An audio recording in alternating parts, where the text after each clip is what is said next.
Bulldozer तो चलना ही चलना है, ऐसे भी चलना है। ऐसे कौन अमर होने आए हो? कभी कम से कम इंसान हो तो इंसान होने का जो है ना प्रमाण दो, सबूत दो। You are Dalit, you are not a Hindu. Ambedkar को पढ़ो, उनके धर्मांतरण के भाषणों को पढ़ो। वो क्या कह रहे हैं? अम्बेडकर के नाम पे राजनीति कर रहे हो और अम्बेडकर के बारे में एक लाइन पता नहीं है। पिछड़ों को समझाए कि तुम वोट देने के लिए और लाठी चलाने के लिए हिंदू बन जाते हो, और जब यूनिवर्सिटी में प्रोफेसर बनना होता है, जब नौकरियों में आरक्षण की बात होती है, तब तुम पिछड़े बन जाते हो। तो इसलिए पहले तय कर लो कि क्षत्रिय हो कि पिछड़े हो। मुसलमानों की हालत थोड़ा सा, मैं ईमानदारी से कह देता हूँ, थोड़ा सा ज़्यादा खराब है और वाकई मुसलमान समुदाय सहमा हुआ है। दलितों का वोट चाहिए, लेकिन दलित सीएम, दलित लीडर नहीं चाहिए। दलित एमएलए एमपी चाहिए, दलित वोट चाहिए।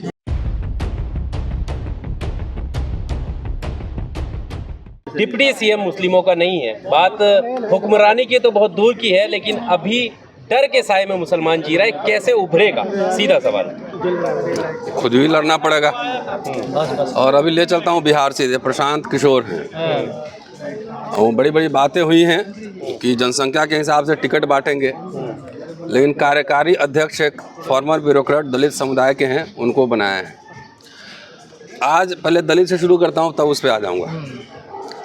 देश में 28 सूबा हैं और ये केंद्र शासित राज्य भी हैं। एक जगह भी एक भी दलित सीएम नहीं है। दलित को ज़रूरत पड़ने पर आप हिंदू ही बना लेते हैं, वोट भी चाहिए। एक भी नॉर्थ इंडिया में एक बड़ा दलित नेता बताइए जिसको कटिंग अक्रॉस रीजन और कास्ट उसको लीडरशिप हो, एक भी नेता नहीं है। और ये देखिए, अब तो दबाव की राजनीति है ना, सिंबलिज्म ही बात करते हैं। वैसे हम सिंबलिज्म में विश्वास नहीं करते हैं। सीएम भी बना दोगे, पीएम भी बना दोगे, तो आज तो देख ही रहे हैं कि पीएम बिछड़े हैं और ट्राइबल राष्ट्रपति हैं, लेकिन ट्राइबल का पिछड़ों का क्या हाल है सबसे छुपा नहीं है। लेकिन सिंबलिज्म भी अगर करना है तो कम से कम एक दलित सीएम तो देश में होना चाहिए कि नहीं होना चाहिए है? तो दलितों का वोट चाहिए, लेकिन दलित सीएम, दलित लीडर नहीं चाहिए। दलित एमएलए एमपी चाहिए, दलित वोट चाहिए, नंबर एक। नंबर दो, मुसलमानों की हालत थोड़ा सा, मैं ईमानदारी से कह देता हूँ, थोड़ा सा ज़्यादा खराब है और वाकई मुसलमान समुदाय सहमा हुआ है। अभी नवरात्रा का समय है। आप सबसे मेरी गुजारिश है कि आप मेरे घर से आओ, वहाँ से आप झंडे वाला की तरह रास्ता तय करो, और जितने गाड़ी में डीजे बज रहे हैं, बड़े बड़े साउंड बज रहे हैं, कहाँ पे बज रहे हैं, उस पर डांस कौन कर रहे हैं और बजा कौन रहे हैं, इसका ज़रा सामाजिक सर्वेक्षण कर लो आप। उसमें कौन लोग हैं? पिछड़े दलित ही हैं। कावड़ आपने देखा, उसमें कौन लोग जाते हैं? तो हमारे पास हमारे कुछ आरएसएस बीजेपी के भी मित्र हैं। तो ये सवाल हुआ कि भाई मुसलमान को कह रहे हो पाकिस्तान चले जाओ, तो मुसलमान पाकिस्तान चला जाएगा तो जो आपका कावड़ हो रहा है, जो मुसलमान के खिलाफ दलित पिछड़ा लाठी ले घूम रहा है, वो लाठी किधर घूमेगा, जरा ये सोच लो।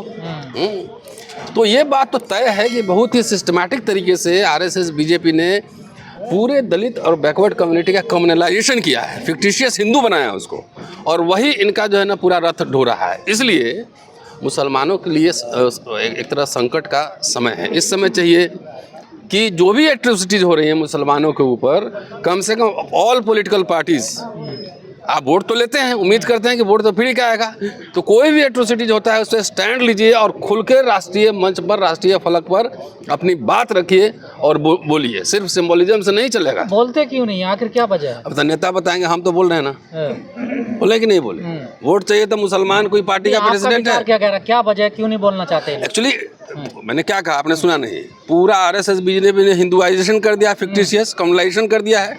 तो इनको भी लग रहा है कि कहीं मुसलमान के पास जाएंगे तो कहीं ये तथाकथित दलित पिछड़ा हिंदू वोट है, कहीं ये ना भाग जाए। ये है चक्कर ना, मतलब वो भी हिंदू के रास्ते पे ही। हाँ, तो इसलिए हमारे नेताओं की दोहरी जिम्मेदारी है। एक चुनावी जिम्मेदारी है और दूसरा कल्चर के लेवल पे जिम्मेदारी है कि इन पिछड़ों को समझाए कि तुम वोट देने के लिए और लाठी चलाने के लिए हिंदू बन जाते हो, और जब यूनिवर्सिटी में प्रोफेसर बनना होता है, जब नौकरियों में आरक्षण की बात होती है, तब तुम पिछड़े बन जाते हो। तो इसलिए पहले तय कर लो कि क्षत्रिय हो कि पिछड़े हो। और यही बात दलित समुदाय पर भी लागू होती है कि आप जो चले जाते हो वहाँ उसके कम्युनल वायलेंस में, मुसलमानों के खिलाफ आपको भड़का देता है। तो तय कर लो कि आप अनुसूचित जाति हो, दलित हो कि हिंदू हो, और हिंदू हो और क्षत्रिय हो गए तो रिजर्वेशन छोड़ दो, फिर जाओ हिंदू बन जाओ। फिर तो जब आपके हक हकूक़ की बात आती है तब तो आप पिछड़े और दलित हो जाते हो, और जब हक हकूक की बात नहीं है। जब वोट लेना है, खाली लाठी चलाना है, तब आप हिंदू हो गए। तो इसीलिए कह रहा हूँ, कॉमनल वायलेंस जितने होते हैं, आपने किसी बड़े लोगों के बच्चों को देखा है कांवड़ यात्रा में या फिर अभी डीजे में? बताइए जरा मुझे। तो इसलिए कह रहा हूँ, ईमानदारी से आरएसएस बीजेपी ईमानदार इस सेंस में है कि उसको जो एजेंडा सेट करना उसने कर दिया है, और ओपोजिशन पार्टी भी उसी एजेंडा पर खेलती रहती है। जबकि क्लियर कट ओपोजिशन को स्टैंड लेना चाहिए कि हमारे लिए सोशल जस्टिस इम्पॉर्टेंट जितना है, उतना ही इम्पॉर्टेंट सेकुलरिज्म भी है। ये सवाल है। पर जो पार्टियां हैं सेकुलरिज्म के नाम पर जीत का है, आपने देखा जब शपथ ले रहे थे तो संविधान उनके हाथ में था जी। तो नहीं जरूरत है कि संविधान जब खतरे में है तो वो खड़े रहे। आज जब पैगंबर के खिलाफ, नबी के खिलाफ, precisely this is what I am saying कि आपको डर किस बात का है? वोट भी करना है तो आज नकल नहीं, तो आप तो प्लेटफॉर्म तो पूरा एजेंडा सेट आरएसएस बीजेपी करेगा।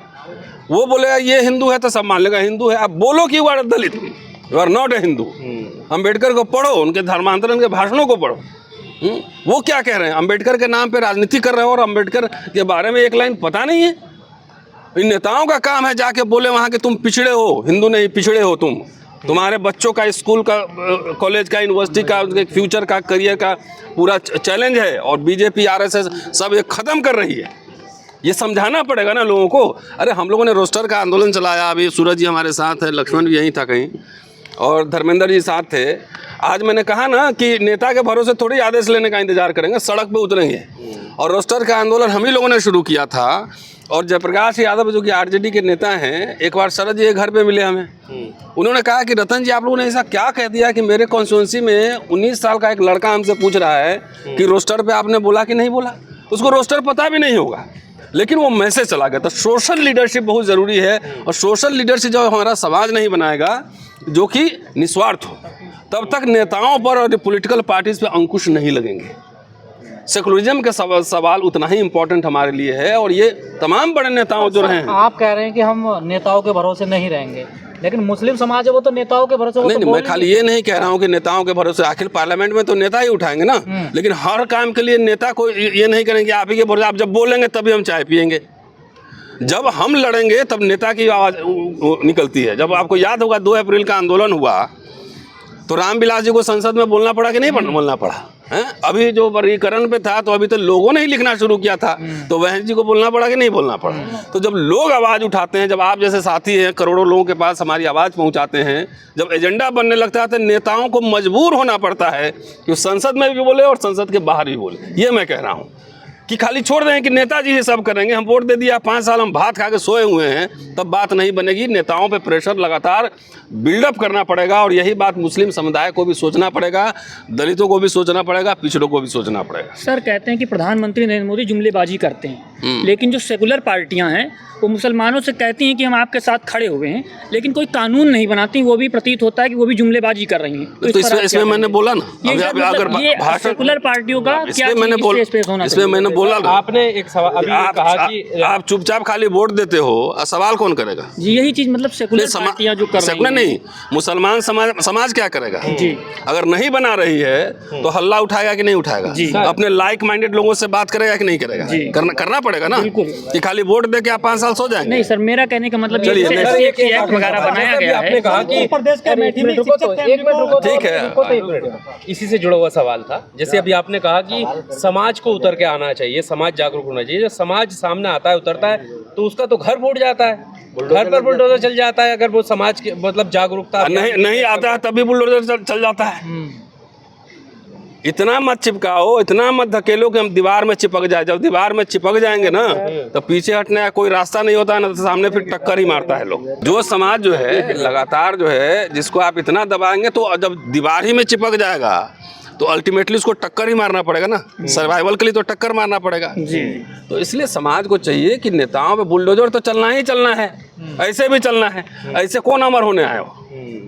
कभी कम से कम इंसान हो तो इंसान होने का जो है ना प्रमाण दो, सबूत दो जी, है ना। ऐसे भी फांसी पे अमर तो होंगे नहीं।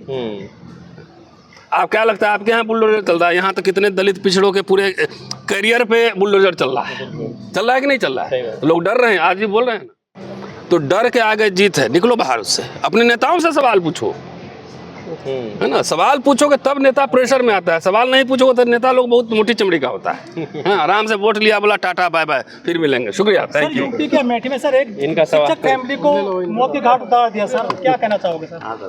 तो उसको क्या कहना चाहिए मुझे? नहीं सर, वो कहते हैं राम राज्य है। हाँ, तो राम राज्य है, ये दलित पिछड़े समाज समझे कि वो राम राज्य में रह रहे हैं, समझे। आप जाके, मैं इसलिए दलित समाज का भी क्रिटिक करता हूँ कि आप लाखों करोड़ों रुपए चंदा ले रहे हैं, इतने संगठन चला रहे हैं, और वहीं पर सुरेश पाल जाटाबाज आ रहा है जिसमें लाखों की भीड़ है, और आप इतना मिशन मूवमेंट चला रहे हैं, आपके यहाँ 10,000 की भीड़ नहीं आती है। तो कौन सा मिशन मूवमेंट चल रहा है? कोई आपने समाज को जागरूक करने का कौन सा तरीका अपना है कि साधु के कैंप में जो है ना लाखों लोग जा रहा है, और आपके कैंप में जो है ना 10,000 भी लोग नहीं आ रहा है? इसी में इसका जवाब है। इसलिए समाज को भी सोचना चाहिए कि आप जो पैसा खर्चा कर रहे हैं, टाइम लगा रहे हैं, उसका क्या यूटिलाइजेशन हो रहा है, क्या पब्लिक इंटरेस्ट में, साइंटिफिक टेम्परामेंट को बढ़ाने में उसका इस्तेमाल हो रहा है, कि पैसा इकट्ठा करके अपनी अपनी जागीर लोग बना रहे हैं। शुक्रिया।